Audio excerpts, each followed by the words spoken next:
दुनिया में कुछ कंट्रीज पैसों के लिए फेमस होती हैं, कुछ मिलिट्री पावर के लिए, कुछ अपनी क्रेजी नाइट लाइफ या स्काई स्क्रैपर्स के लिए। लेकिन एक कंट्री है जो बिल्कुल डिफरेंट चीज के लिए फेमस है। ना वहाँ सबके पास सुपर कार्स है, ना हर जगह लग्जरी मॉल्स और ना ही 24/7 हसल कल्चर का मैडनेस। फिर भी ये कंट्री सालों से लगातार वर्ल्ड हैप्पीएस्ट कंट्री रैंक कर रही है। इस देश का नाम है फिनलैंड। तो सवाल ये है, ऐसी कौन सी चीज है फिनलैंड में जो दुनिया के सबसे रिच या पावरफुल देशों में भी नहीं मिलती। हम फिनलैंड को एक कंट्री के रूप में नहीं बल्कि एक सिस्टम, एक माइंडसेट और एक फिलॉसफी के रूप में डिकोड करेंगे। हम ट्राई करेंगे इस वीडियो में देखने का कि फिनलैंड का brutal past, Wars, struggles, survival, culture, traditions और क्वाइट स्ट्रेंथ, एजुकेशन सिस्टम जो बिना प्रेशर के वर्ल्ड क्लास रिजल्ट्स देता है, हेल्थ केयर, सोशल सिक्योरिटी और फियर फ्री लाइफ का कॉन्सेप्ट, इकोनॉमी, जीडीपी, पर कैपिटा इनकम, ट्रेड, इनोवेशन और सबसे इम्पोर्टेंट, फिनलैंड के लोग इतने खुश क्यों हैं। हम एक ऑनेस्ट कंपैरिजन भी करेंगे फिनलैंड वर्सेस इंडिया। क्या हम उनसे कुछ सीख सकते हैं? अगर आपको long deep dive documentary style content पसंद है तो ये वीडियो आपके लिए है। चलिए शुरू करते हैं। फिनलैंड यूरोप के नॉर्डिक रीजन में लोकेटेड है। Sweden left side, Russia right side और ऊपर की तरफ आर्टिक सर्कल। इस देश की सबसे बड़ी पहचान है नेचर। फिनलैंड में लगभग 1,88,000 से ज्यादा लेक्स हैं, endless forest, clean air, clean water और साल के बड़े हिस्से में ठंड, स्नो, डार्कनेस। सोचिए, जहां कई महीने तक टेम्परेचर -20, -30 तक चला जाता है। दिन की रोशनी सिर्फ कुछ घंटों के लिए मिलती है और बाकी समय लिटरल डार्कनेस। नॉर्मल सोच ये कहेगी ऐसे इन्वायरमेंट में लोग डिप्रेस हो जाएंगे, लेकिन फिनलैंड ने ये गेम ही उल्टा खेल दिया। यहाँ लोगों ने डिसाइड किया नेचर से लड़ना नहीं है, नेचर के साथ जीना है। वीकेंड का मतलब मॉल हॉपिंग नहीं, forest walks, lake side silence, cabin life, camp fire के सामने हॉट कॉफी। बचपन से ही बच्चों को सिखाया जाता है मौसम खराब नहीं, कपड़े गलत होते हैं। यही कनेक्शन विद नेचर उनके मेंटल हेल्थ का बैकबोन है। आज का मॉडर्न पीसफुल फिनलैंड देख के लगता है ये हमेशा से ऐसा ही होगा, लेकिन रियलिटी बिल्कुल अपोजिट। हजारों साल पहले, लगभग 9000 BC के आसपास यहाँ पहले ह्यूमंस आए। Fishing, hunting, basic settlements. Medieval period में फिनलैंड का अपना कोई बड़ा एम्पायर नहीं था, वो स्वीडन का पार्ट था। स्वीडन के अंदर लॉस आए, क्रिश्चियनिटी आई, एडमिनिस्ट्रेशन का स्ट्रक्चर बना। फिर 1809 में सीन फ्लिप हुआ। फिनलैंड स्वीडन से निकलकर रशियन एम्पायर का पार्ट बन गया। लेकिन इंटरेस्टिंग बात यह है कि रशिया ने फिनलैंड को काफी ऑटोनॉमी दी, अपना लॉ, अपनी करेंसी, अपना एडमिनिस्ट्रेशन। यहाँ से फिनिश आइडेंटिटी शेप होने लगी। 1917 में रशिया में रेवोल्यूशन हुआ, पूरे सिस्टम में केओस। इसी बीच फिनलैंड ने एक बोल्ड स्टेप लिया, इंडिपेंडेंस डिक्लेयर की। लेकिन स्टोरी यहाँ खत्म नहीं होती। वर्ल्ड वॉर सेकेंड के टाइम फिनलैंड का मैसिव क्लैश हुआ सोवियत यूनियन से।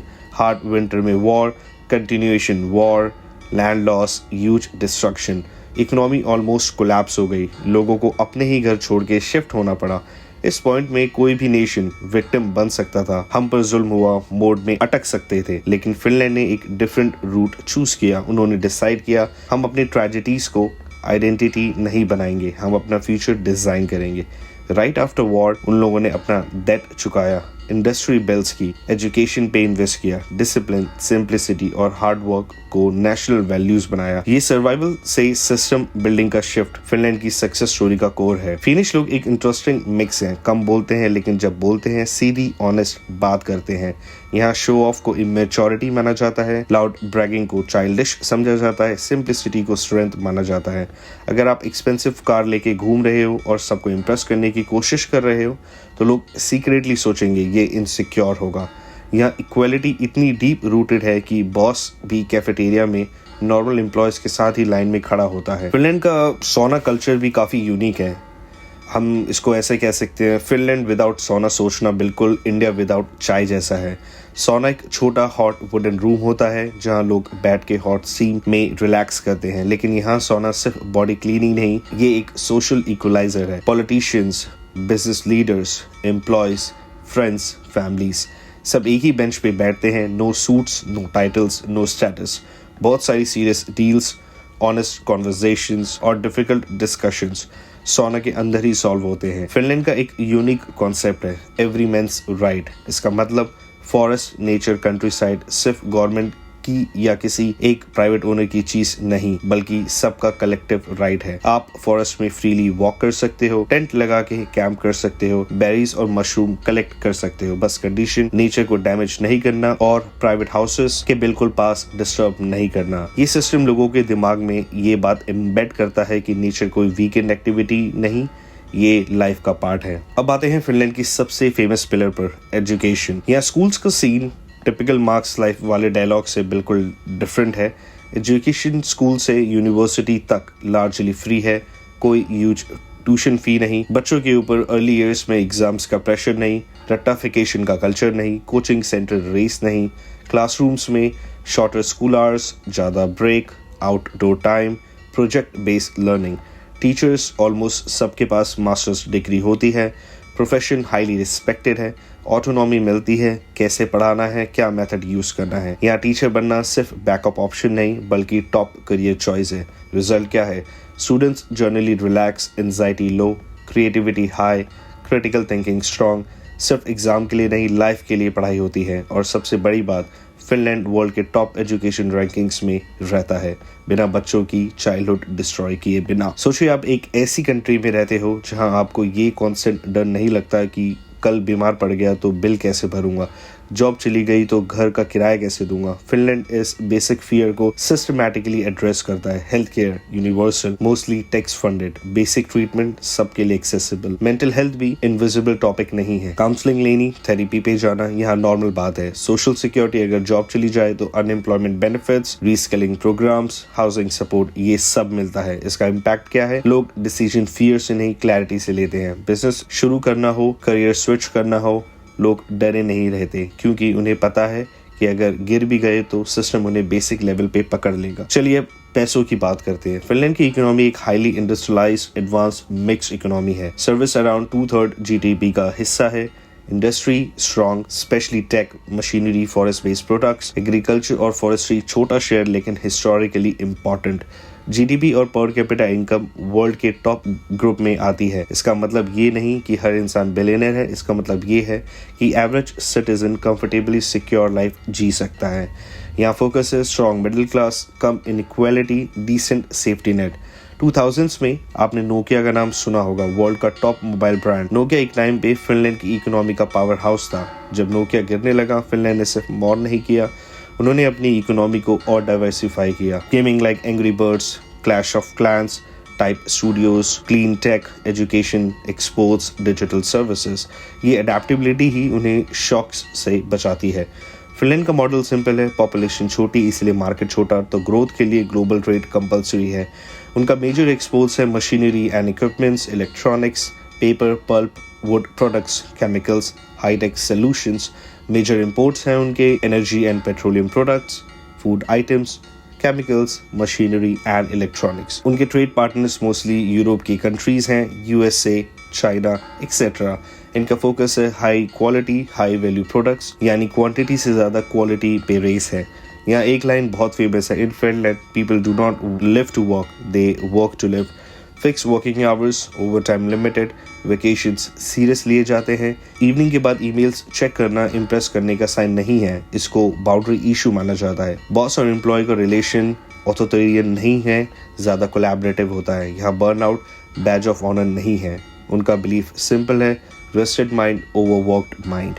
और जब आपका mind rested, secure, emotionally stable होता है तो प्रोडक्टिविटी भी नेचुरली हाई होती है। अब आते हैं मेन क्वेश्चन पे, क्यों फिनलैंड इतना हैप्पी कंट्री है। वर्ल्ड हैप्पीनेस रिपोर्ट सिर्फ ये नहीं देखता है कि किस देश का जीडीपी कितना है, वो मेजर करता है social support, freedom to make life choices, corruption का level, life expectancy, generosity, perceived happiness. Finland की स्ट्रेंथ यहाँ शाइन करती है। उनके हैप्पीनेस के 5 पिलर्स। ट्रस्ट, लोग गवर्नमेंट पर भी ट्रस्ट करते हैं, एक दूसरे पर भी। लॉस्ट वॉलेट एक्सपेरिमेंट में फिनलैंड टॉप पे रहता है।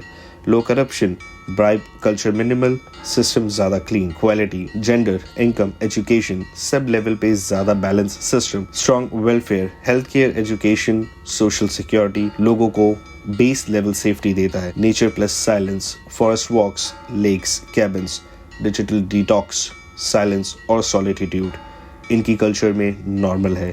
ये सब मिलकर एक ऐसा इन्वायरमेंट क्रिएट करते हैं जहां लोग कॉन्स्टेंटली सर्वाइवल मोड में नहीं, लिविंग मोड में रहते हैं। अब आते हैं tough part, Finland versus India. Direct comparison थोड़ा अनफेयर भी है क्योंकि फिनलैंड का पॉपुलेशन एक इंडियन मेट्रो सिटी जितना है। इंडिया का size, diversity, challenges completely different level पे है। India growth driven, high competition, huge young population, massive inequality, infinite potential. उधर Finland stability driven, slow deliberative decisions, strong middle class, population aging. दोनों models की अपनी strength है, लेकिन हम क्या सीख सकते हैं? एजुकेशन का फोकस सिर्फ मार्क्स पे नहीं, स्किल्स पे हो। पब्लिक हेल्थ केयर और मेंटल हेल्थ को सीरियसली लिया जाए। सिटीज़ के अंदर भी नेचर और पब्लिक स्पेसेस का इंटीग्रेशन हो। ट्रस्ट और लो करप्शन को लॉन्ग टर्म गोल बनाया जाए। फिनलैंड को कॉपी करना पॉसिबल नहीं, लेकिन उनसे प्रिंसिपल्स सीखना बिल्कुल पॉसिबल है। फिनलैंड परफेक्ट नहीं है, वहाँ भी प्रॉब्लम्स हैं। Long winters, isolation, ageing population, economic challenges. लेकिन एक चीज़ क्लियर है, उन्होंने कॉन्शियसली डिसाइड किया है कि उनका सिस्टम सिर्फ जीडीपी के लिए नहीं, ह्यूमन वेल बीइंग के लिए डिज़ाइन होगा। हैप्पीनेस सिर्फ पैसा नहीं, सिस्टम, ट्रस्ट, माइंडसेट का कॉम्बिनेशन है। अगर आपको ये फिनलैंड का डीप डाइव पसंद आया हो तो वीडियो को लाइक करो, चैनल को सब्सक्राइब करो और इस वीडियो को उन लोगों के साथ शेयर करो जो सक्सेसफुल तो बनना चाहते हैं लेकिन हैप्पी रहना कैसे है शायद भूल गए हैं। और कमेंट्स में ज़रूर लिखना, क्या तुम चाहोगे इंडिया भी फिनलैंड जैसा कुछ बोल्ड एक्सपेरिमेंट्स करे एजुकेशन, हेल्थ केयर और हैप्पीनेस के फील्ड में? अगर तुम चाहो नेक्स्ट वीडियो में किसी और कंट्री का फुल ब्रेकडाउन करेंगे, जापान, नॉर्वे या फिर can India ever become a happiness superpower? Till then take care of your mind, take care of your people और याद रखो सक्सेसफुल होना ज़रूरी है लेकिन खुश रहना कंपल्सरी है। Thank you.